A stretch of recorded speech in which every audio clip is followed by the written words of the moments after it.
வணக்கம் நண்பர்களே, நான் உங்கள் எட்வின் ஒய்டி ஆட்டோ கன்சல்ட் பேசுகிறேன். இன்றைக்கி உங்களுக்கு என்ன வண்டி கொண்டு வந்திருக்கேன் பார்த்தீங்கன்னா, ஒரு ராயல் என்ஃபீல்டில் புல்லட் 350 வண்டி கொண்டு வந்திருக்கிறேன். இது ஒரு சிங்கிள் ஓனர்ஷிப் கண்டிஷன் வண்டி. இந்த வண்டியோட மாடல் பார்த்தீங்கன்னா 2022. வண்டியோட ரிஜிஸ்ட்ரேஷன் பார்த்தீங்கன்னா TN72, அதாவது திருநெல்வேலி ரிஜிஸ்ட்ரேஷன் தான். இந்த வண்டி கிலோமீட்டர் பார்த்தீங்கன்னா வெறும் 19,000 கிலோமீட்டர் மட்டும் தான் ஓடி இருக்குது. இந்த வண்டியில் எக்ஸ்ட்ரா ஃபிட்டிங் என்னெல்லாம் இருக்குன்னு பார்த்தீங்கன்னா, வண்டிக்கு ஒரு புத்தம் புதிய பஞ்சாபி சைலன்சர் போட்டிருக்கிறோம். அதுபோல் ஒரு சிங்கிள் பார் போட்டிருக்கிறோம். வண்டியோட மெயின் அவுட்லுக் இன்ஜின் எல்லாமே ரொம்ப பெர்ஃபெக்டாக இருக்கும். இந்த வண்டியோட ப்ரைஸ் பார்த்தீங்கன்னா 1,56,500 வரும். இந்த வண்டிக்கு இஎம்ஐ தேவைன்னா நீங்கள் இனிஷியல் அமௌண்ட் ஒரு 65,000 கட்டிங்கன்னா இஎம்ஐ பண்ணிக்கலாம். இஎம்ஐ திருநெல்வேலி தென்காசிக்கு மட்டும் தான் நம்மளால் பண்ண முடியும். இந்த வண்டியை பற்றி மேலும் தகவலுக்கு எங்கள் கீழே இருக்க நம்பரை கான்டாக்ட் பண்ணுங்கள். இந்த மாதிரி புதிய பைக் அப்டேட்ஸ் நம்ம பேஜை மறக்காமல் ஃபாலோ பண்ணுங்கள். தேங்க்யூ.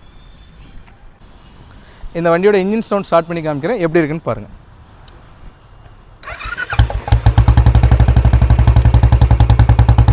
இந்த வண்டியோட ஒரிஜினல் பீட் அப்படியே இருக்கும். இதான் அந்த வண்டியோட ஸ்பெஷாலிட்டியே. இன்ஜின் அவ்வளோ பெர்ஃபெக்டாக இருக்கும். இன்ஜின் பீட் சவுண்டை பாருங்கள்.